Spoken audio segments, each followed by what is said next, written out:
Oke, baik. Selamat pagi. Assalamualaikum warahmatullahi wabarakatuh. Selamat pagi rekan-rekan sekalian. Oke, kita bertemu di minggu ketiga untuk mata kuliah kita, yaitu tren riset sistem komputer dan jaringan. Pada pagi ini, seperti yang saya update di Elok ya, dan juga seperti rencana diskusi kita pada sebelumnya, hari ini saya akan bercerita dahulu tentang sharing tentang pengembangan riset di bidang arsitektur sistem komputer berkinerja tinggi. Nah, jadi hari ini saya akan membahas satu perkembangan riset gitu ya tentang sistem komputer dan jaringan, dan nanti saya akan pakai juga lesson learn yang ada di lab riset sistem komputer dan jaringan sebagai salah satu contoh bagaimana pengembangan dari arsitektur sistem komputer berkinerja tinggi. Nah, kira-kira begitu. Di Elok juga sudah saya kasih link ya untuk materinya. Saya akan coba menjelaskan. Jadi yang akan kita pelajari adalah riset tentang pengembangan platform ya sistem komputer berkinerja tinggi yang kemudian di sistem komputer dan jaringan kita beri nama sebagai project Box superkomputer, sebenarnya semacam itu.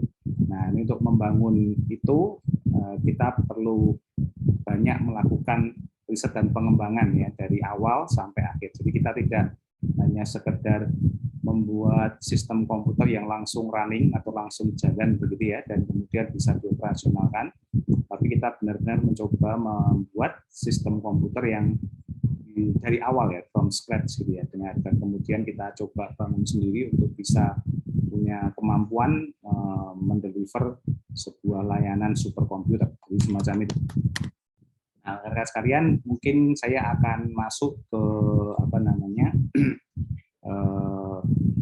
masuk di materinya ya. Saya akan sedikit skip dulu. Nah, jadi saya akan cerita dahulu bahwa di sistem komputer dan jaringan atau di Box sendiri ini adalah bukan roadmap ya. Ini yang milestone yang sudah kita tempuh atau sudah kita jalani. Jadi ini untuk menunjukkan bagaimana mengembangkan ya, bukan hanya perkembangan tapi melakukan pengembangan sebuah sebuah sistem komputer yang memang ditujukan agar kita punya kemampuan untuk membangunnya di masa depan, jadi semacam itu. Nah, jadi seringkali kita punya problem di mana kita itu bisa menggunakan, tapi ternyata untuk menyiapkan sistem komputer yang levelnya untuk arsitektur yang berkinerja tinggi kita masih cukup kesulitan. Dan ini menjadi problem besar menurut saya kalau tidak kita selesaikan, karena kita nggak punya kemampuan untuk membangun infrastruktur kita sendiri. Nah, akhirnya kita hanya menggunakan infrastruktur yang sudah ada. Misalnya, contohnya sekarang memang kemudahannya banyak ya. Jadi dimudahkan dengan adanya beberapa platform berbasis cloud semacam Amazon, kemudian Amazon Web Services misalnya ya, AWS dengan kemudahan deployment-nya, kemudian ada Google Cloud Platform yang memudahkan kita sekali untuk melakukan komputasi tinggi dengan dukungan software aplikasi yang cukup beragam begitu ya, dan kemudian juga Azure misalnya, Microsoft Azure itu juga punya beberapa fasilitas untuk melakukan itu. Nah, cuma sayangnya kita nggak pernah bisa menyentuh di belakangnya. Jadi bagaimana membangun dan mendeliver layanan selevel itu. Nah, jadi itu yang sebenarnya ingin kita bidik ya. Jadi bukan menggunakan layanannya saja, tetapi juga bagaimana membangunnya. Nah, kita di ilmu komputer, apalagi di bagian dari sistem komputer dan jaringan ya, ini harusnya masuk ke situ karena kita sudah tidak lagi hanya menggunakannya sebagai semacam hanya sebagai tools, tapi kita juga harus bisa mempelajarinya dan kemudian bisa memanage-nya atau menjalankannya di infrastruktur kita sendiri, di semacam itu. Nah, itu sudah kita mulai sejak lama. Jadi kita memulainya cukup lama waktu itu. Jadi sejak tahun 2013 ya, kita membangun yang namanya, nanti saya jelaskan satu-satu ini journey-nya kayak apa, risetnya kayak apa, sehingga nanti teman-teman punya pemahaman yang sama bahwa yang kita kembangkan tuh ada benang merahnya, dan nanti ini menjadi sebuah tahapan atau milestone riset sendiri, jadi semacam itu ya.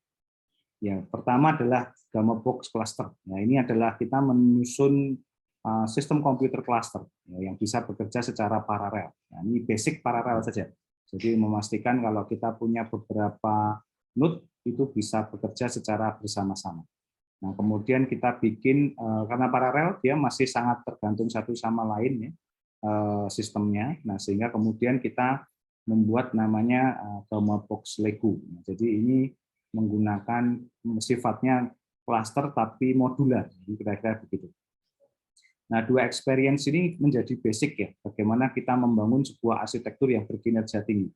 Dalam artian, karena kita butuh yang berkinerja tinggi, ya ada dua cara sebenarnya yang bisa kita tempuh. Jadi yang satu adalah meningkatkan secara eksponensial spesifikasi hardware ya. Jadi hardware-nya yang pakai yang tinggi-tinggi, baru-baru gitu, dan mahal-mahal. Kemarin terakhir saya berkunjung ke data center-nya Evison Teknologi di mana dia di Semarang, salah satu prinsipal AMD cerita bahwa saat ini ya kalau satu server saja sudah menyentuh angka 300 sampai 500 juta untuk bisa menyelenggarakan sebuah sistem server komputasi tinggi gitu ya, dengan hardware terbaru, jadi semacam itu, dengan AMD terbaru, dengan motherboard-nya yang terbaru, GPU-nya juga terbaru, itu rata-rata di situ. Jadi sangat mahal sekali.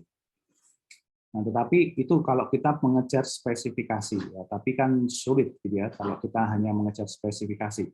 Kalau kita punya budget besar, ya, itu bisa kita beli, gitu ya, bisa kita tinggal pesan. Tetapi yang menarik adalah bagaimana kemudian juga pendekatannya bukan hanya spesifikasi, tapi sistem komputernya itu dikeroyok gitu ya, atau istilahnya itu bisa berkinerja tinggi kalau dikerjakan dengan sistem komputer yang sangat banyak. Dalam hal ini adalah dengan model paralel ya, jadi atau cluster tadi. Nah, dua pendekatan ini yang kita ambil di sini. Jadi yang 2 tahun ini kita fokus ke bagaimana membangun arsitektur berbasis cluster tadi. Jadi prinsipnya dengan commodity server atau hardware dengan spesifikasi yang ada saja dan bahkan minim, tapi bisa kita buat bekerja secara bersama-sama. Nah, kecepatannya mungkin belum menandingi superkomputer sebenarnya, tetapi paling tidak kita punya gambaran bagaimana superkomputer itu bekerja. Nah, kemudian tahun 2015 sampai 2016 ini kita naik level. Jadi kita naikkan spesifikasinya, node-nya juga kita perbanyak. Jadi ini total 2015 sampai 2016 itu kita punya 2 kali 32 node. Jadi yang dulunya cuma bermain dengan 4 node, 8 node gitu ya. Kemudian kita naikkan agak banyak ke 64 node. Nah, 64 node ini kita kerjakan dengan sama, masih berbasis cluster, tapi sudah menggunakan fungsi-fungsi komputasi berkinerja tinggi tadi. Jadi kita mencobakan kalau itu bisa eksperimental menjalankan sebuah taks komputasi tertentu.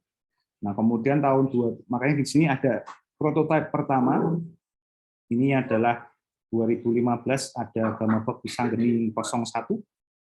Kemudian dirombak menjadi Gamma Box Wisanggeni 1 yang gambarnya ada di sini ya. Ini kalau dulu di lab semacam ini. Jadi kalau teman-teman nanti join di lab SKJ nanti ke depan kita akan segera bikin project yang serupa ya, yang dengan node yang jauh lebih besar ya. Ini ada rencana kita scale sampai sekitar 128 node yang kira-kira bisa pandai gitu. Kira-kira kita akan coba, kita keroyok bersama.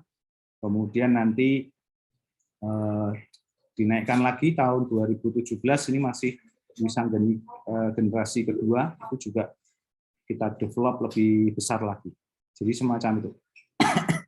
Nah, ini 3 tahun ini meriset tentang bagaimana menghasilkan sebuah superkomputer sungguhan, ya, lebih mirip prototype kecil, mungkin MVP sebenarnya. Jadi ini kayak MVP-nya superkomputernya kita. Nah, kemudian agak terhenti di tahun 2018 karena kita kemudian punya masalah bahwa sistem operasi yang menjalankan sistem cluster kita itu ternyata punya obstacle atau punya masalah, tidak bisa menjalankan secepat yang kita inginkan. Nah, sehingga solusinya waktu itu yang kita temukan adalah kita harus bikin operating system sendiri. Nah, makanya muncul Gammabox Operating System yang niatnya benar-benar untuk kepentingan superkomputer atau big data server, gitu ya. Kemudian di bawahnya juga ada G-Connect atau Gammabox Connect. Nah, ini agak sedikit kita kembangkan agar kita punya sebuah studi kasus bagaimana menangani sebuah data besar tapi diproses di dalam sistem superkomputer ini. Nah, yang kita pilih adalah di bidang kebencanaan. Nah, dalam hal ini adalah tanah longsor. Nah, kemudian karena kita juga berpikir bahwa kalau infrastrukturnya hanya ada di lab, maka yang bisa mengakses hanya di lab, tapi tidak bisa diakses dari luar atau dari internet. Nah, maka dari itu kemudian kita berpikir bahwa kita butuh infrastruktur cloud. Nah, maka kemudian kita kembangkan 2009 namanya Gamma Cloud, itu untuk bisa mengembangkan agar kemudian bisa berkembang dengan akses internet, ya. Cuma problemnya sejak tahun 2020 itu akses server, akses internet, ya, dari luar ke web SKJ diblok sama DSSDI. Nah, jadi nggak bisa lagi kita mengakses dari luar kecuali pakai VPN, ya. Tapi VPN pun sering gagal juga. Jadi ini agak bermasalah. Tapi infrastrukturnya ada, jadi sudah jalan juga. Kita punya 3 node sekarang yang running di Gamma Cloud. Nah, kemudian kita jalankan, kita integrasikan antara superkomputernya Isanggeni, Gammabox OS, Gamma Cloud itu kemudian melayani G-Connect. Nah, gitu. Jadi use case-nya masih di bencana. Tapi sebenarnya 2020 itu kita sudah berpikir bahwa kita akan kembangkan nggak cuma di tanah longsor, tapi juga banjir. Banjir itu dengan Pak Lukman Awaludin ini juga sedang dijalankan, sedang mulai lagi. Nah, jadi kita coba deliver lagi. Kemudian yang use case terakhir adalah untuk big data processing di bidang oil and gas yang kita sebut sebagai Gammabox Explorer. Nah, ini adalah journey-nya. Jadi nanti akan saya jelaskan satu persatu bagaimana ini bisa dikerjakan dan bagaimana kemudian detailnya, gitu ya. Nanti teman-teman kalau ada pertanyaan silahkan di-intercept, boleh langsung chat, gitu ya, sehingga kemudian bisa diskusi. Nah, nanti kalau menarik dan berkembang gitu, mungkin nanti minggu depan kita kuliahnya di lab, ya, untuk memperlihatkan satu persatu barangnya itu seperti apa. Nah, ini adalah riset pertama, yaitu riset cluster to cloud kita nyebutnya. Nah, tahun 2013 itu barangnya sudah nggak ada, sudah rusak tampaknya. Jadi dulu cuma bentuknya raspy gitu, tapi kemudian dijajar-jajar di meja. Nah, tapi meskipun cuma semacam itu sudah bisa menjadi skripsi. Kalau tidak salah itu digarap 2 orang skripsinya. Jadi ada 7 cluster Raspberry Pi, kemudian Raspberry Pi-nya ini dibuat menjadi cluster. Jadi 7 ini menjalankan proses MPI. Nah, itu bisa jalan. Dulu kalau tidak salah namanya Mas Birvan sama Mas Sasongko. Nah, gitu ya. Jadi itu mengerjakan Raspberry tahun 2013, jadi lama sekali. Jadi, nah itu berhasil. Nah, kemudian setelah itu kita kembangkan lagi ini yang Lego. Jadi Lego ini sekali kita buat, kalau tidak salah dulu stack-nya itu 16 Raspberry Pi seperti di gambar kanan kiri ini. Kemudian dikasih Lego, ini untuk casingnya. Jadi makanya kemudian Lego. Tapi Legonya itu sebenarnya sistem di dalamnya itu sifatnya modular, jadi bisa dicopot-copot gitu. Nah, ini menarik karena ini bisa jalan juga untuk komputasi paralel ya, jadi masih komputasi paralel, tapi ya kekuatannya tidak sekencang yang dibayangkan. Nah, kemudian tahun 2015 dibuat menjadi kita coba lebih serius, jadi ada 4 RASP dibuat menjadi semacam cloud data center. Nah, ini tahun 2015. Nah, di Sanggeni 01 ini di sini. Nah, kemudian ini yang dikerjakan di Sanggeni 1. Ya, jadi di sini kita mencoba membangun sebuah paralel komputer atau paralel cluster yang terdiri dari 33 buah Raspberry Pi 2 model B. Ya. Nah, ini menariknya ini kerjasama dengan Pak Trikuntoro waktu itu, Trikuntoro Priambodo untuk membangun ini, dan kemudian kita fokus nih. Jadi kita coba bikin satu master node ya yang mengatur menjadi head node dari cluster itu, dan kemudian dia membagi tugas, membagi pekerjaan ke 32 node yang dilakukan. Kalau ada pertanyaan kenapa 32, mungkin teman-teman masih ingat di kelas sistem terdistribusi, kalau kita bicara pembagian cluster, maka kelipatannya adalah 2 pangkat N. Ya. Jadi 2 pangkat 2, 2 pangkat 3, 2 pangkat 4. Jadi semacam dan seterusnya. Nah, ini yang kita lakukan. Karena kalau misalnya kita nambahnya tidak genap 2 pangkat N, ya performanya akan ikut ke 2 pangkat N yang ada. Jadi semacam itu. Nah, kemudian ini masih menggunakan hard disk-nya, storage-nya ada di masing-masing. Nah, ini yang sedang kita buat saat ini, storage-nya terpisah. Jadi pakai NAS ya, atau network attached storage gitu. Jadi tidak ada di sini. Nah, ini sehingga komputasinya sangat berat karena semuanya ada di node ini, selain compute juga storage-nya ada. Nah, ini OS-nya menggunakan OS bawaan dari Raspbian Wi-Fi, namanya Linux Raspbian Wi-Fi. Kemudian menggunakan MPH 3.1.4. Nah, dulu dibuat semacam ini. Jadi di lab itu kita sampai melakukan bengkel gini ya. Jadi memang beberapa custom casing-nya kita pesen ya, custom gitu ya. Tapi perakitannya ini kita kerjakan dengan mahasiswa ya, dengan teman-teman. Jadi kita akan coba bikin juga nih, yang nantinya. Nah, kemudian ini menarik ya, dari kita bisa menyentuh angka 16 gigaflops ya, atau giga floating point operation per second. Jadi per detik dia bisa menjalankan perintah atau melaksanakan tugas dengan kecepatan 16 giga floating point operation. Jadi dalam 1 detik itu bisa 16 giga, itu nolnya berapa? 9 ya. 9 touch gitu ya. Tapi ketika kemudian kita overclock, itu bisa naik menjadi 23,6. Nah, ini menjadi menarik. Nah, memang konsumsi dayanya menjadi sangat tinggi, ya, bisa semacam itu. Nah, tapi ya ini menjadi menarik. Tapi menariknya dengan kekuatan ini, ya, waktu itu kita benchmark dengan punyanya Southampton University. Itu kita lebih tinggi ternyata. Jadi karena kita ini pakai overclock ini. Jadi kalau kita pakai overclock ini juga untuk menunjukkan bahwa ternyata hardware itu ketika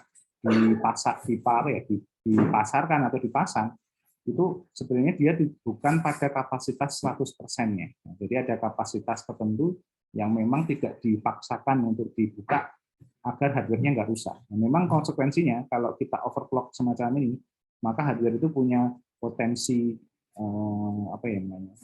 jadi rusak itu sangat cepat ya, karena kayak ini bisa dipaksakan maksimal gitu ya, jadi semacam itu.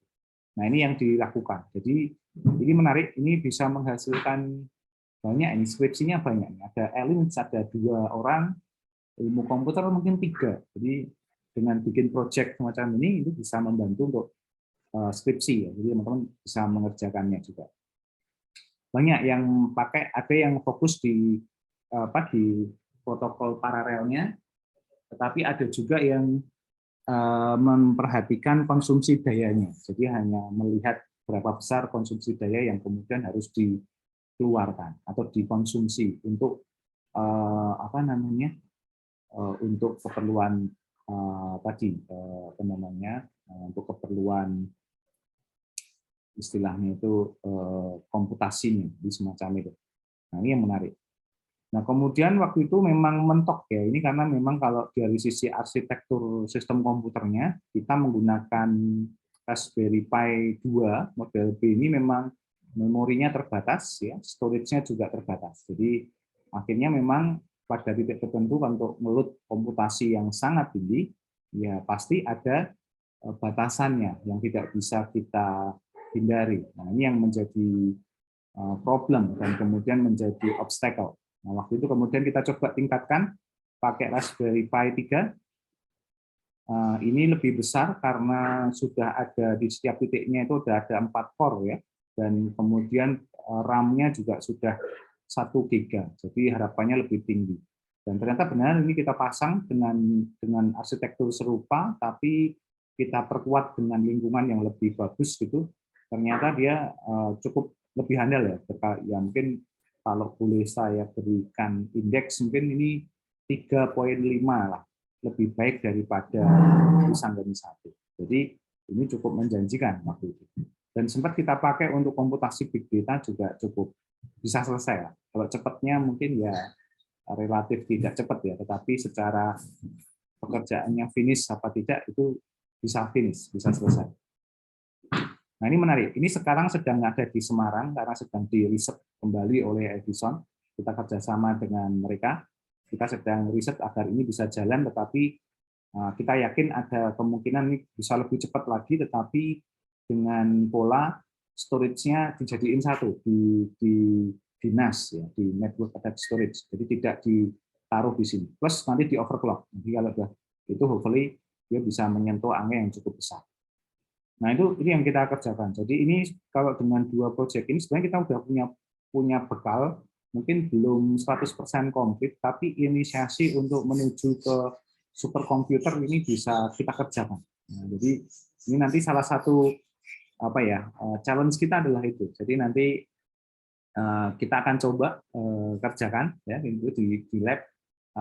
Nanti akan saya invite teman-teman untuk membantu proses pekerjaannya. Kita udah punya rak server, jadi nanti rak server itu kita pasangi bracket gitu atau kayak apa untuk memasang Raspberry Pi-nya, pasang-pasang. Kalau kita bisa punya 128 gitu, wah itu akan asik gitu, akan sangat keren gitu ya. Dan mungkin ya tidak sekeren fasilitas superkomputer yang lain yang canggih-canggih, tapi paling tidak kita di DIGE atau di MIPA punya kebanggaan bisa membangun superkomputer ala kita sendiri. Nah, kira-kira gitu. Nah, kemudian ini yang dilakukan dulu awal-awal blockchain ada, kita juga sudah melakukan karena kita merasa ini salah satu arsitektur sistem komputer yang cukup tinggi sebenarnya ya, bisa bekerja dengan tinggi karena berbasis GPU, ya, Graphical Processing Unit. Nah, kita dulu punya 6 GPU, tapi ini GPU-nya ya masih lama-lama gitu ya, bekas-bekas gitu. Nah, kita running, nah ini menariknya kan berarti dalam satu board, arsitektur sistem komputernya kan kita satu board punya banyak mesin pemroses. Nah, jadi kayak prosesornya banyak sekali. Kan biasanya satu board atau satu motherboard itu kan cuma satu prosesor ya.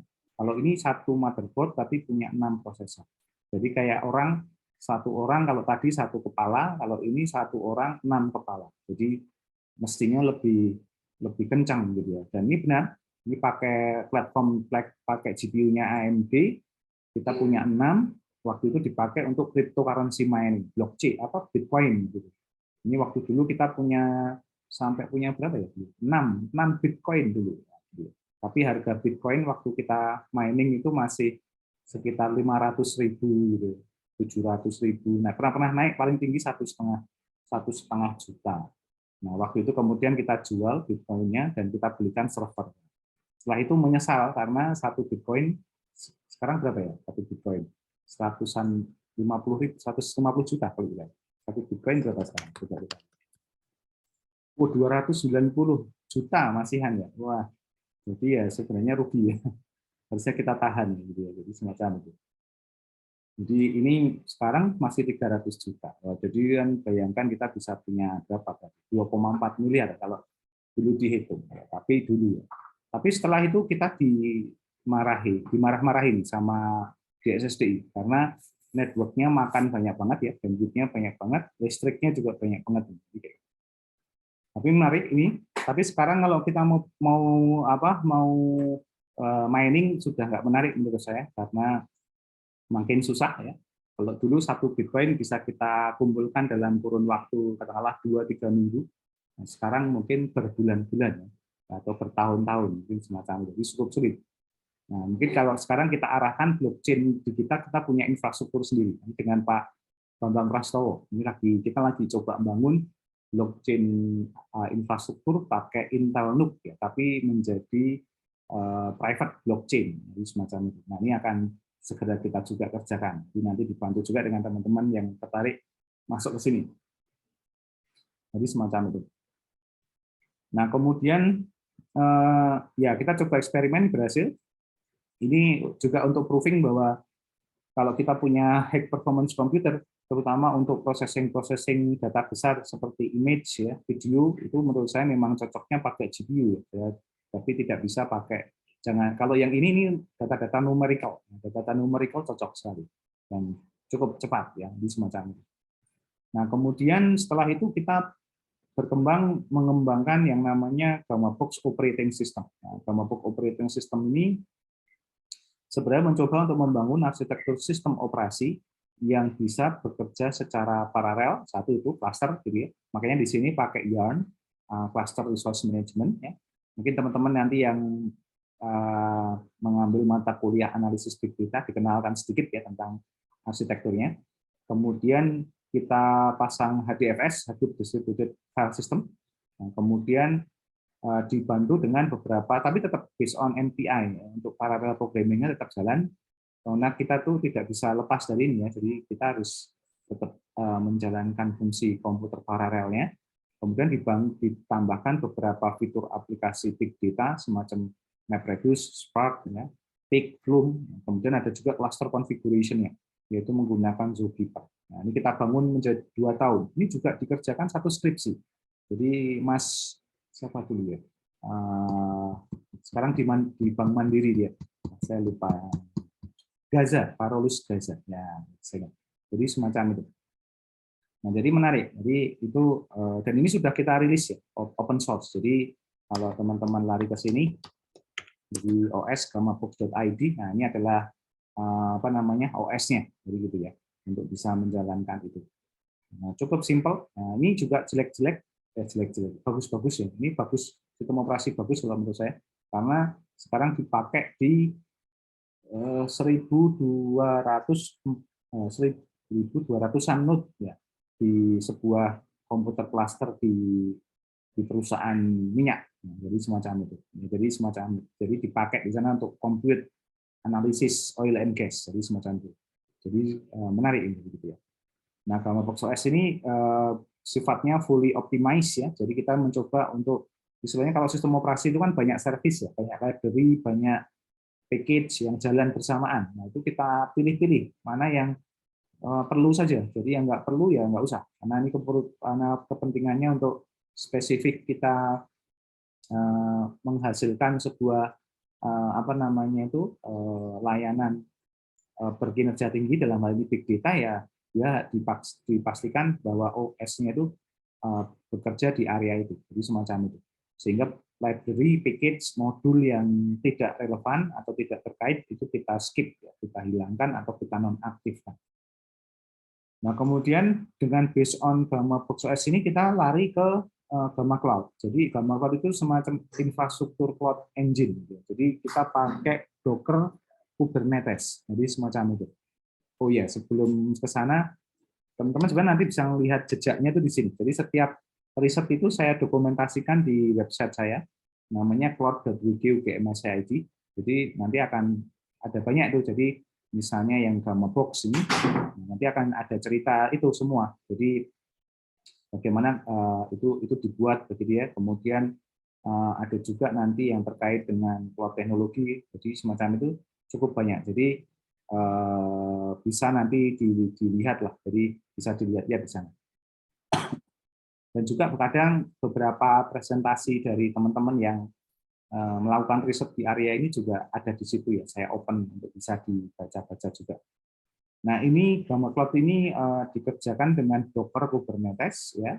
Engine-nya pakai Gamma Box OS, kemudian dipasang waktu itu uji cobanya di 9 Intel NUC, ya, Intel NUC. Ini agak besar, Intel Core i5, kemudian hard disk-nya juga cukup besar, 256, pakai CentOS 72, ya, masih pakai MPI, kemudian di atasnya ada Hadoop dan Spark. Ini adalah dan kemudian apa istilahnya di manage dengan Kubernetes dan Docker sehingga cukup modular. Sehingga kalau kita nambah atau mengextend menambah node tinggal pasang Dockernya nanti langsung jadi satu network dan jalan. Jadi cukup simple. Nah, ini adalah eksperimen kita yang related sangat dekat dengan kita bisa mewujudkan data center sebenarnya gitu. Jadi data centernya SKJT satu rai-nya sebenarnya. Nah, cuma sayangnya ini berguguran. Ini tinggal berapa? Tinggal 4 node ini. Nah, ini saya juga rencananya nih nanti ada tadi ya project Wisanggeni 128 node, kemudian nanti kemudian ada ini Gamma Cloud yang Intel NUC gitu ya. Nah, itu akan kita coba kerjakan dan juga yang di-connect itu untuk yang di setup. Nah, ini fully Hadoop ya, jadi Hadoop-nya jalan di atas cluster. Jadi ya karena Hadoop itu kan konsepnya cluster distributed, jadi semacam itu. Nah, ini juga menarik kita coba kejar gitu ya agar bisa jalan, dan ini juga menghasilkan cukup banyak. Kalau ini lebih banyak nih risetnya, S1-nya cukup banyak. Jadi mungkin 4 atau 5, saya lupa ya. Salah satunya yang sangat membantu sekali itu namanya dulu Mas Robi, tetapi anak Elin di situ. Itu main di sini itu bisa membuka algoritma di kernel agar dia load balancing-nya lebih bagus. Nah, itu cukup bagus. Jadi riset-risetnya cukup kecil, spesifik, tapi dalam sebenarnya semacam itu. Nah, ini yang menarik menurut saya. Jadi kalau kita bisa kembangkan lebih lanjut, nanti ada yang tertarik, ini bisa kita garap dengan sangat menarik sebenarnya semacam itu. Nah, kemudian ini yang sedang kita ini dulu konsep ya, tapi belum berhasil kita bangun dengan baik. Yaitu kita membuat sebenarnya Gamma Box HPC atau Gamma Box High Performance Computer. Jadi ini adalah produk riset pengembangan pada sisi arsitektur perangkat keras server berkecepatan tinggi, made in Indonesia gitu ya, untuk melakukan pengolahan data besar yang mendukung penelitian serta analisis data dalam satu package. Nah, ini ceritanya dulu, kita ingin menggabungkan kekuatan dari Intel NUC yang sudah cukup besar, masukkan ke sini, berapapun node-nya, 2 pangkat N yang penting dimulai dari 2, kemudian 4, 6, 8, gitu. Saya targetkan ada 8 Intel NUC dengan suite yang high speed. Nah, sehingga kita punya di sini itu semacam high performance computer. Nah, bisa juga nanti ditambah dengan GPU. Nah, jadi ini arsitektur yang cukup besar, jadi semacam itu. Nah, ini dulu kita menyusun spesifikasinya, ini menggunakan Gamma Box OS juga, ya, tetapi waktu itu sempat ada alternatif menggunakan CentOS, ya, tapi sayangnya CentOS sudah obsolete, ya, sudah stop pengembangan. Kemudian ada Hadoop-nya, jadi ada menggunakan mungkin platform Cloudera atau Hortonworks, cuma sayangnya berbayar ya, jadi agak sulit itu. Kemudian makanya kita kemudian kembali ke native ya, Gamma Box OS. Kemudian dibantu dengan adanya big data tools ya untuk EDA atau untuk analisis semacam Jupyter Notebook dan sejenisnya. Nah, di sisi lain di dalamnya juga ada big data storage ya. Jadi ada content management sistemnya, kemudian ada visualisasi. Nanti harapannya bisa menjadi satu integrated gitu ya. Nah, nanti bentuknya semacam ini. Jadi kita bisa membuat sebuah sistem orkestrasi yang terhubung komputer cluster yang dalam satu waktu bisa meluncurkan, mengatur, mengawasi framework ke dalam cluster yang mendukung jalannya suatu ekosistem big data. Nah, ini adalah infrastruktur kita. Nah, jadi Gamma Cloud ini 2 skripsi, satu Mas Muklas, satunya siapa ya? Saya lupa. Jadi kayak gitu. Jadi cukup banyak sebenarnya tracknya. Jadi kalau nggak ada teman-teman mahasiswa juga sulit terwujud karena kekuatannya teman-teman bisa di sana. Nah, kemudian, karena kita sudah punya arsitektur cukup banyak, jadi kalau kita lihat ya dari Gamma Box Cluster sampai Gamma Cloud ini kita jadinya sebenarnya kalau digabung semua komponennya kita sudah punya konsep data centernya. Jadi kan data centernya ini sudah ada begitu ya. Jadi tinggal kita manage bersama. Nah, ini masih terpisah-pisah. Jadi sekarang PR-nya adalah bagaimana ini disatukan. Jadi semua resource komputasi ini disatukan sehingga kita punya kemampuan untuk mendeliver service komputasi besar ya dengan menggunakan dengan menggunakan infrastruktur kita sendiri. Nah, jadi semacam itu. Nah, ini menjadi tantangan nanti karena tidak mudah ya, karena hardware kita tuh kan tua semua pertama. Yang kedua ya kompleksitas dari sistemnya juga cukup menantang. Jadi ini akan menjadi salah satu yang penting. Tapi dari sini moga-moga teman-teman memahami bahwa untuk membangun sebuah arsitektur sistem komputer berkinerja tinggi ya satu memang butuh step by step yang cukup panjang dan ini modelnya kita siapkan semuanya itu dengan tangan sendiri, bukan langsung beli jadi gitu ya. Nah, kalau itu mudah, tapi kita nggak punya pengalaman ini tadi membangun atau merangkai sekian node menjadi satu jalan bareng itu kan tidak bisa. Kemudian operating sistemnya juga kita jadi tidak punya kekuatan untuk menyentuh dan membuat lebih efisien begitu. Kemudian tipikal dari GPU kita jadi tidak tahu karena kita hanya pakai ya. Jadi kita bisa mengetahui karakteristik dari proses yang terjadi di GPU dan kemudian bagaimana kita melakukan clustering itu juga bisa menjadi lebih mantap nanti semacam itu. Nah, itu salah satu challenge-nya. Nah, kemudian kita move waktu itu ada pertanyaan di tahun 2018 waktu itu yang men-challenge Pak Prastowo itu. Jadi kalau kita udah bangun infrastruktur terus buat apa? Nah, akhirnya kemudian kita mulai masuk ya kita bikin use case pemanfaatannya itu untuk kepentingan tertentu. Nah, karena waktu itu kita belum punya use case yang industrial base gitu ya. Jadi kemudian kita coba masuk ke area-area yang mungkin istilahnya itu tidak tersentuh ya. Dalam hal ini adalah bencana. Bencana ini kan banyak dan tidak semua orang masuk ke sana. Nah, terutama teknologi kayak di kita, jadi itu sangat jarang yang mau masuk ke sana. Nah, makanya waktu itu kita bikin sebuah, ini sebenarnya idenya adalah bikin framework bagaimana bagaimana mempunyai teknologi platform yang bisa digunakan untuk di area bencana.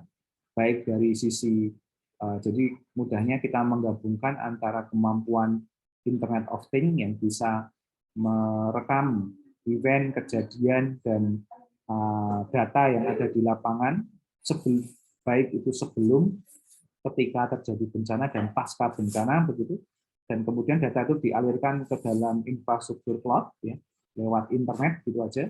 Atau sebenarnya dulu sempat kita berpikir ya pakai protokol khusus, gitu, pakai LoRa atau yang lain, dan kemudian masuk ke data center kita, yang kemudian bisa kita analisis datanya sehingga kita kemudian punya kemampuan untuk melakukan mitigasi. Nah, ini semacam itu, idenya semacam itu. Tapi untuk melakukan itu juga tidak mudah karena kita harus merangkai cukup banyak variabel atau variasi teknologi, variasi data, dan juga beberapa kondisi lapangan yang situasionalnya cukup berubah-ubah di semacam itu.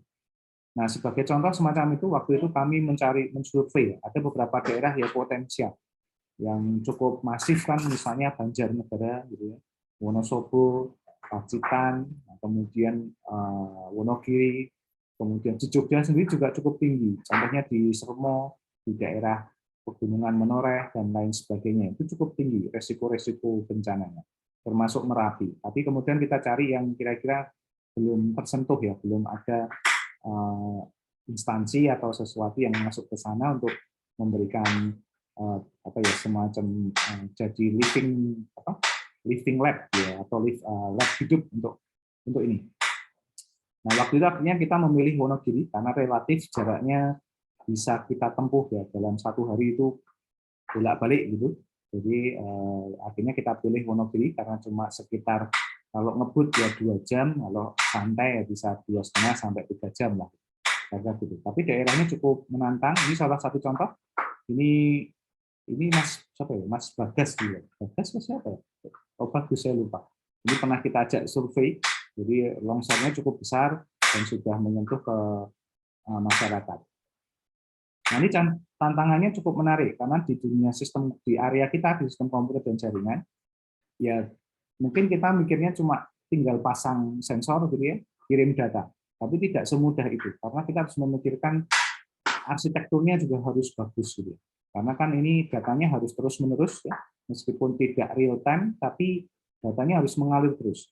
Dan kita juga berhadapan dengan harus memasang alat yang sifatnya itu portable, nggak gede-gede amat. Ya, kalau kita harus masang server di sini itu kan ya nggak mungkin. Belum lagi tantangan lingkungan. Tantangan lingkungan itu ya kalau cuaca atau apa pasti ya. Tapi contohnya adalah listrik. Listrik di sana itu kembang kempis ya. Jadi bisa off dari jam 9 pagi sampai jam 3 sore ya, semacam itu. Dan kemudian internetnya juga wah itu nggak bisa buat YouTube-an gitu istilahnya gitu. Jadi hanya bisa untuk ngirim WhatsApp aja mungkin harus pindah-pindah dulu cari signal. Jadi cukup menantang. Nah, akhirnya juga kondisi alamnya, kompleksitas kondisi teknologi, pendukung teknologinya kita harus akali dengan arsitektur yang sifatnya itu customized. Nah, ini ide awalnya. Jadi kita ingin masang beberapa sensor, kemudian sensor itu akan ditangani oleh device IoT menggunakan Arduino, dan kemudian Arduino akan ditandem dengan Raspberry Pi yang punya kemampuan untuk melakukan pengiriman data ke internet. Ya. Dulu juga sama, kita ingin ada surveillance-nya, pakai kamera, kemudian pakai apps. Nah, dari 3 opsi ini ternyata yang berjalan hanya opsi 1, karena yang pakai kamera tidak memungkinkan. Karena kalau video atau gambar kita kirimkan terus-menerus, itu obstacle-nya ada di network. Nah, jadi network quality-nya tidak bagus ya, atau tidak mencukupi. Pakai apps juga sama. Jadi semacam, sehingga memang kita terpaksa hanya mengandalkan IoT waktu itu. Tetapi tetap kita mengandalkan jaringan GSM yang ada, sehingga yang namanya data yang dikirim itu juga harus kita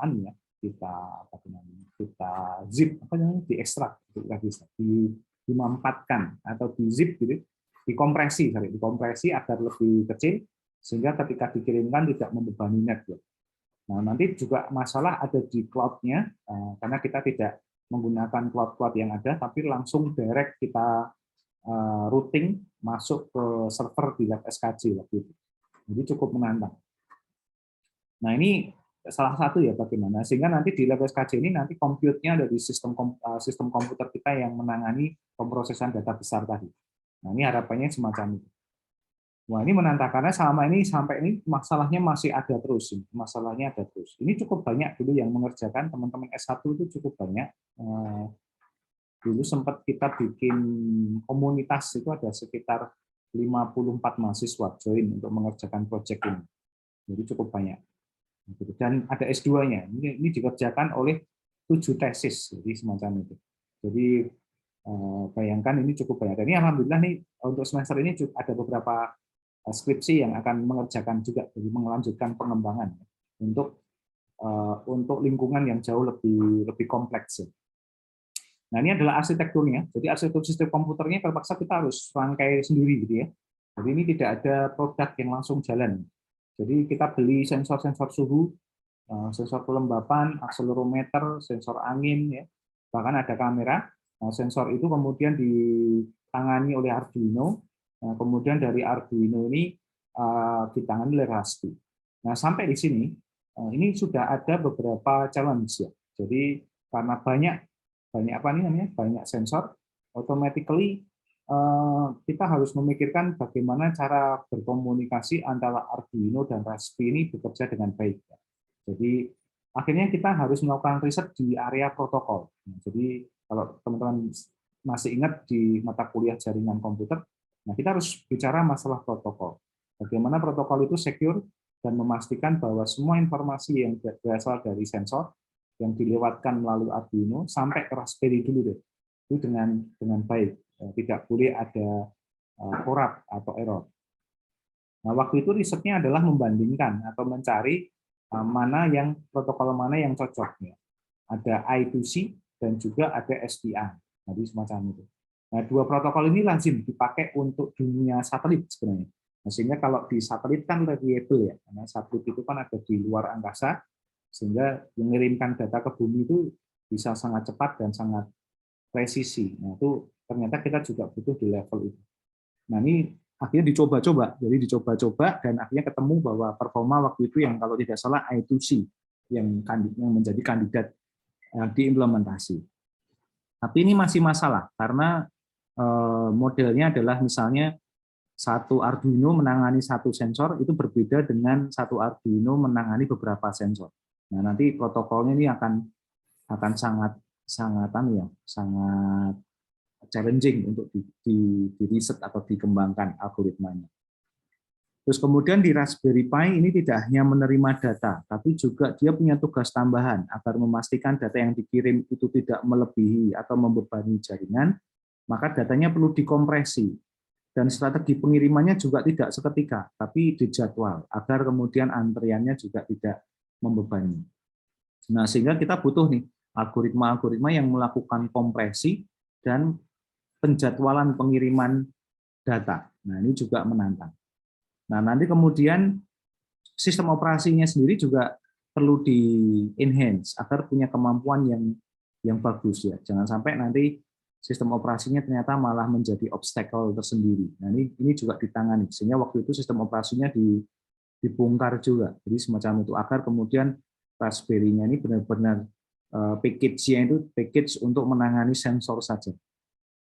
Ditambah nanti ada penjadwalan ke cloud. Nah, jadi yang kotak-kotak warna-warninya adalah tema-tema penelitian waktu itu yang dikerjakan. Dan sampai sekarang masih relevan. Jadi kalau teman-teman nanti mencari topik riset ya terkait dengan sistem komputer dan jaringan, misalnya case-nya adalah di arsitektur komputer untuk EWS ini, maka poin-poin ini yang paling penting sebenarnya. Jadi tidak menggarap semuanya, tapi poin-poin ini. Nah, ini penjadwalan ke cloud juga penting, ya, karena waktu itu kita menghadapi tantangan, ya tidak mungkin datanya dikirim seketika, karena itu pasti akan membebani traffic jaringan, dan juga ada potensi data loss yang cukup tinggi. Nah, sehingga kita perlu melakukan pengiriman secara terjadwal, atau dengan model bukan real time, tapi batch. Nah, nanti data yang sudah dikirim ke cloud, itu akan dimasukkan ke dalam storage. Nah, ini juga perlu ada ekstraksi, kemudian memastikan data yang masuk ini benar, sehingga kita perlu algoritma pengkoreksi data. Nah, ini kadang data yang masuk itu juga data yang nol, data yang kosong, rusak, tidak bisa terbaca. Nah, itu nanti ada model data correction. Kemudian juga ada validasi data. Jangan-jangan ini diintercept oleh intruder atau hacker, datanya ditambah-tambahkan. Nah, itu kan bahaya. Nanti bisa jadi harusnya kita memprediksi bencana dengan benar malah disalah.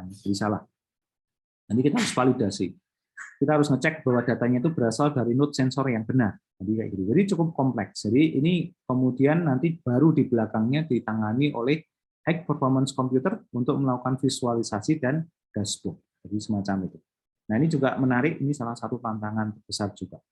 Nah, di situ kemudian kita harus membuat ini ya, device configuration. Nah, jadi ini ada environmental sensor ya. Jadi ada ditaruh di sini, kemudian ada surveillance gitu ya. Ada health data acquisition tools, waktu itu ada tambahan perangkat untuk survei data kesehatan lingkungan, kemudian ada transmission media low rate ya dengan bandwidth transmission. Kemudian ada ya pakai power supply sendiri, gitu ya, pakai solar panel, dan juga dilindungi dengan casing. Jadi ini contoh waktu itu kita memasang di suatu tempat, gitu ya, jadi semacam itu. Nah, kemudian ini contohnya, jadi nanti data yang muncul tadi yang bisa didapatkan dari perangkat G-Connect itu ditampilkan dalam bentuk dashboard semacam ini. Nah, mungkin masih bisa diakses ini. Jadi ini adalah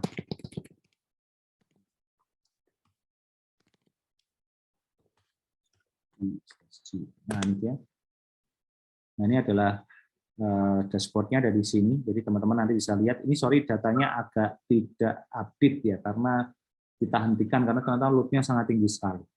Jadi tapi masih jalan. Jadi semacam itu. Oke. Nah, kemudian itu salah satu. Nah, kemudian juga dipakai untuk beberapa hal. Ini contohnya ada kita punya real time monitoring dashboard ya untuk COVID-19 itu juga sama, kita menggunakan infrastruktur di lab ya, menggunakan tadi Gammabox OS, kemudian analisisnya pakai punyanya Wisanggeni, kemudian visualisasinya ditangani oleh server khusus, jadi semacam itu. Nah, ini arsitekturnya juga menarik nih, karena nggak bisa dikerjakan dalam satu single arsitektur komputer. Jadi ada komputer yang menangani data extraction. Jadi fungsinya cuma ngambil data. Datanya diekstrak, datanya diambil, diolah, dipilah-pilah, kemudian menghasilkan masuk ke dalam cloud storage, kemudian dianalitik ya. Ini juga cloud storage ditangani di server khusus, kemudian diproses analisis dan visualisasi juga itu ditangani oleh komputer server khusus juga. Jadi semacam itu. Dan ini juga tantangan. Nah, ini salah satu bentuknya, meskipun ini penampakan di lab-nya sudah agak berubah ya, karena sudah kita coba beres-beresi gitu. Nah, sekarang malah ada ketambahan meja apa itu 3D printer dari Pak Bambang. Jadi ini menarik juga nih teman-teman, kalau tertarik untuk ngeprint itu bisa pakai printernya Pak Bambang tersebut. Jadi ini dashboard COVID yang kita hasilkan itu diolah semuanya di sini. Jadi cukup menarik ini, jadi semacam itu. Jadi arsitekturnya cukup semacam itu. Kemudian sekarang lagi ada pengembangan ke sini juga, deteksi COVID ya pakai AI. Kemudian ini juga sama. Tapi ini saya tidak akan panjang lebar karena nanti itu akan jadi use case berikutnya. Kemudian ini yang perkembangan berikutnya, kita gunakan arsitektur yang kita punya itu untuk data management di area oil and gas ya. Jadi namanya Gamma Box Explorer. Nah, ini masih risetnya masih jalan, tahun ketiga yang kita kerjakan. Nah, poinnya adalah ini sebenarnya. Jadi kita punya infrastruktur data ya. Ini saya punya infrastruktur data meskipun bentuknya hardware. Kita punya cloud engine. Nah, kemudian kita nanti harus punya data analytic platform. Ya, jadi ini akan menjadi menarik. Dari ketiga poin besar ini di sisi infrastruktur, kita baru punya dua. Ya, di data analitiknya ini kita masih pakai tools-tools yang ada. Jadi harapannya nanti kita bisa punya sendiri sehingga kita lebih bisa. Jadi kita punya produk riset itu full pipeline dari ujung ke ujung, dari hulu ke hilir. Jadi kira-kira begitu. Nah, itu kira-kira overview tentang bagaimana arsitektur berkinerja tinggi itu bekerja di area kita. Jadi dan itu juga perkembangan dari lab sistem komputer dan jaringan ya, terutama di grup riset Gamma Box ya, jadi kayak gitu. Jadi di sini. Jadi kalau di sini cukup banyak. Ini terakhir kemarin adalah kita ada inisiasi ini membuat apa namanya Gajah Mada superkomputer. Nah, jadi ini bekerjasama dengan Evison Teknologi untuk membuat sebuah prototype atau proof of concept superkomputer dari UGM gitu ya, dengan yang sifatnya memang bukan superkomputer yang sangat-sangat besar sekali, tapi yang eksperimental dulu, jadi semacam itu. Arahnya moga-moga kemudian kita bisa punya benar-benar superkomputer yang kita inginkan, kira-kira semacam itu. Nanti teman-teman bisa lihat di sini, kemudian apa lagi ya? Cukup banyak ya. Kita juga lagi running blockchain, jadi kayak gitu. Blockchain juga kita lagi kerjakan, ya, tapi lebih ke blockchain security.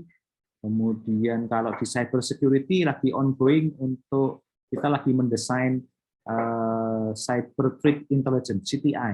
Ya. Jadi ini juga menarik untuk dikerjakan. Kalau big data sudah existing tadi ya, jadi sementara use case kita kalau yang big data memang untuk apa? Untuk COVID dan untuk disaster dulu. Kemudian kalau Internet of Things ya tadi bencana, baru bencana gitu ya yang bisa kita kerjakan.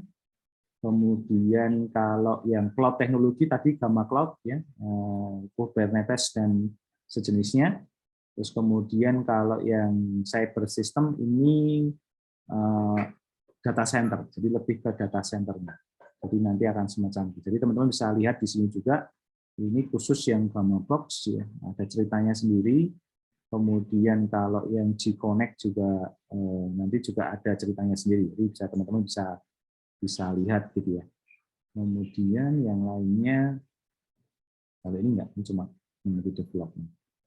Kemudian ini ya big data ini menjadi salah satu use case kita ya. Jadi kita coba running yang kita bisa di big data analitik itu menggunakan infrastruktur yang kita punya di sini, jadi semacam itu.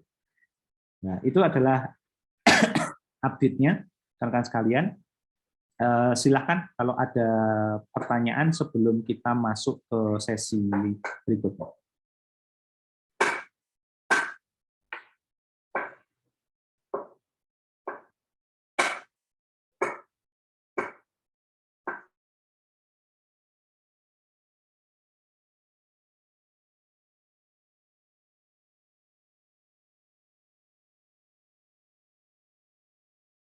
Oke, tidak ada pertanyaan?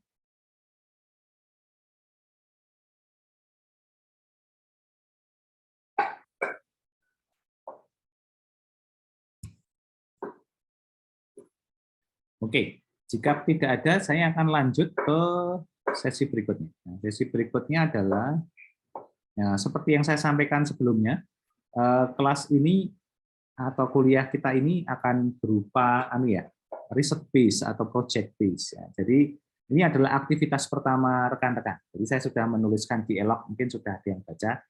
Jadi yang pertama adalah ini kan ada 7 mahasiswa ya. Jadi kalau tidak salah pesertanya 7. Jadi silahkan nanti membuat kelompok ya. Kelas ini dibuat menjadi 3 kelompok ya, menjadi 3 kelompok saja. Masing-masing bisa 2 orang atau nanti yang terakhir atau yang sekian itu bisa 3 bisa 3 orang gitu ya, semacam itu. Nah, tugasnya apa? Jadi ini nanti tugasnya untuk minggu depan, tapi bisa dikerjakan sejak minggu ini. Jadi berdasarkan kelompok yang nanti kalian buat ya. Jadi nanti masing-masing kelompok memilih 3 opsi ini. Ya.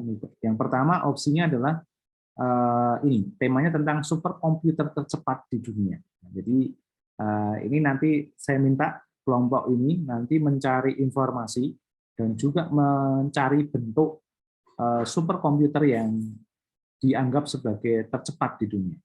Nah, gali informasi sebanyak mungkin di internet atau di jurnal yang ada. Biasanya pengembangan superkomputer itu kalau nggak dirilis di berita, di news, itu juga ada di jurnal-jurnal, ya. Biasanya didukung dengan jurnal-jurnal yang ada. Nah, salah satu yang menurut saya keren itu ada di CERN, di Swiss. Nah, ini adalah salah satu pengembangan superkomputer yang memang dia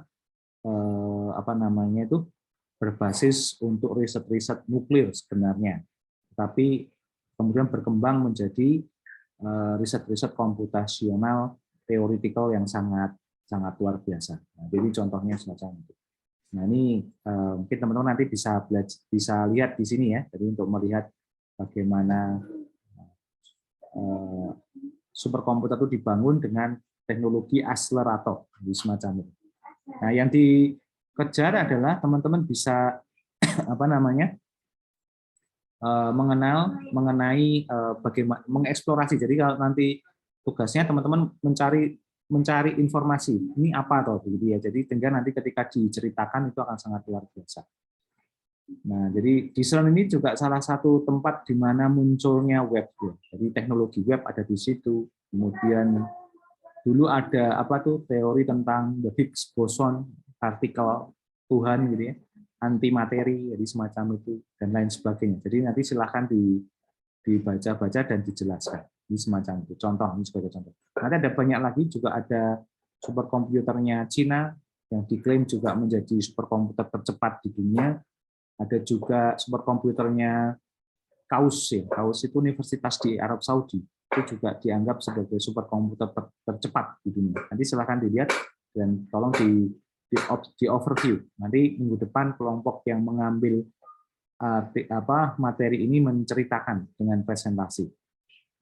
Nah, kemudian yang kedua adalah ini mencari 5 proyek yang menggunakan HPC atau High Performance Computer untuk kepentingan saintifik.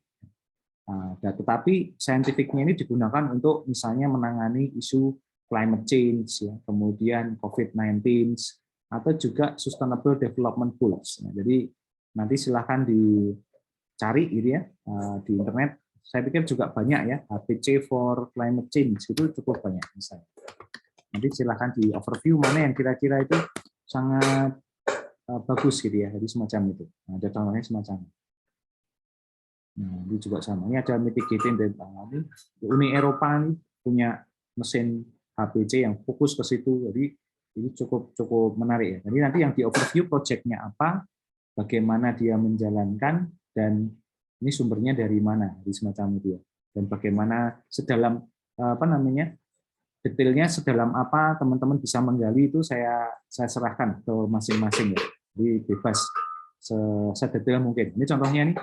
COE, Excellent European Excellent in HPC. Jadi ini juga mereka bergabung, Uni Eropa bergabung membuat semacam ini.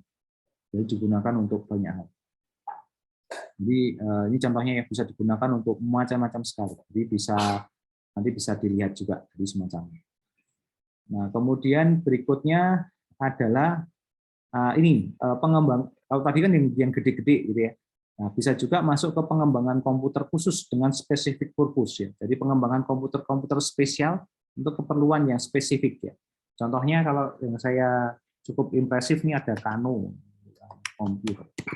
Nah, ini komputer kecil untuk anak-anak, misalnya kayak gitu. Kano computing misalnya. Nah, ini juga boleh disampaikan. Mungkin ada proyek-proyek lain yang sejenis bisa disampaikan juga, bisa diilustrasikan. Jadi semacam itu. Nah, ini menarik gitu ya. Ada juga dulu ada apa itu namanya? Model komputer untuk apa namanya pakai MacBook tapi untuk apa ya saya lupa di Afrika semacam itu juga bisa. Jadi ini kita coba cari sebanyak mungkin. Dulu kita juga punya di lab SKJ namanya Pidu, tapi belum kita kembangkan lagi. Tapi kita akan bisa coba melakukan hal yang sama. Nah, ini adalah ini. Nah, tujuan dari apa namanya aktivitas ini adalah nanti kita mengumpulkan ya best practice ya, bagaimana membangun arsitektur sistem komputer yang punya tujuan masing-masing yang spesifik. Ada yang bertujuan untuk berkinerja tinggi, ada yang bertujuan untuk kepentingan keilmuan tertentu yang spesifik, ada juga yang sifatnya dia berkinerja tinggi tapi spesifik purpose ya untuk pendidikan, untuk yang lain. Jadi kita coba. Jadi moga-moga nanti ada 15 masing-masing 5 proyek minimal, boleh lebih ya. Kalau apa namanya lebih akan sangat baik ya. Tapi dan coba cari yang memang benar-benar masih jalan atau masih up to date sehingga bisa kita nanti pelajari sama-sama. Jadi kira-kira begitu. Oke, ada pertanyaan untuk aktivitasnya ini, silakan. Tanya.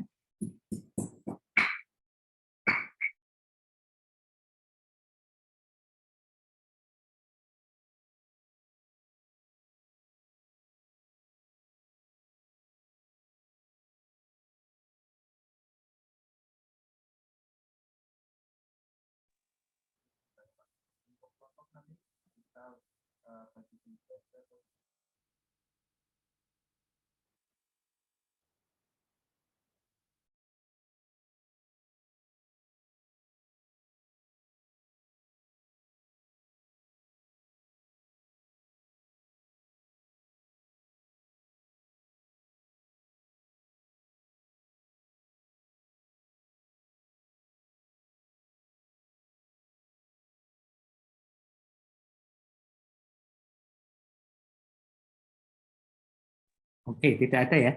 Baik, jika tidak ada pertanyaan, berarti waktu tersisa 1 jam ini nanti silahkan untuk apa namanya digunakan untuk diskusi, ya, untuk berdiskusi dengan teman-temannya. Sebentar, saya tak join chatnya, join apa grupnya. Dan kemudian nanti bisa didiskusikan juga dengan saya misalnya kalau diperlukan.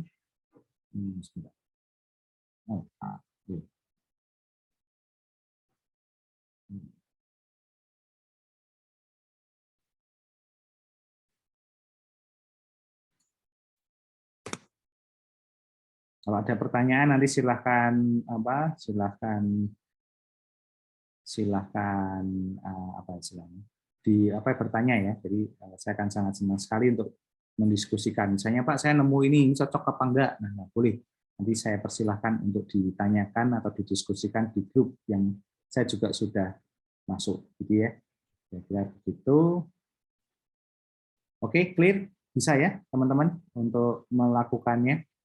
Minggu depan saya akan memberikan kesempatan masing-masing tim untuk mempresentasikan apa yang menjadi perkembangan dan temuannya. Kira-kira begitu. Oke, baik. Jika sudah tidak ada untuk pagi ini saya cukupkan dulu. Mungkin minggu depan saya akan informasikan apakah jadi di lab atau bagaimana ya, nanti kita lihat sama-sama. Moga-moga bisa kita ketemu di lab akan lebih enak, sehingga nanti bisa langsung ada proyeknya. Nah, harapannya nanti dari proyek pertama ini akan kita kembangkan, setelah itu akan masuk ke proyek berikutnya. Jadi teman-teman akan involve dalam beberapa proyek di lab SKJ yang tadi sempat saya sebutkan ya. Tapi nanti detailnya minggu depan saya akan ceritakan lebih lanjut. Oke, terima kasih untuk hari ini. Untuk hari ini saya cukupkan dulu. Sampai bertemu lagi di sesi kelas berikutnya. Ya, terima kasih. Selamat melanjutkan aktivitasnya. Saya tutup. Assalamualaikum warahmatullahi wabarakatuh. Waalaikumsalam.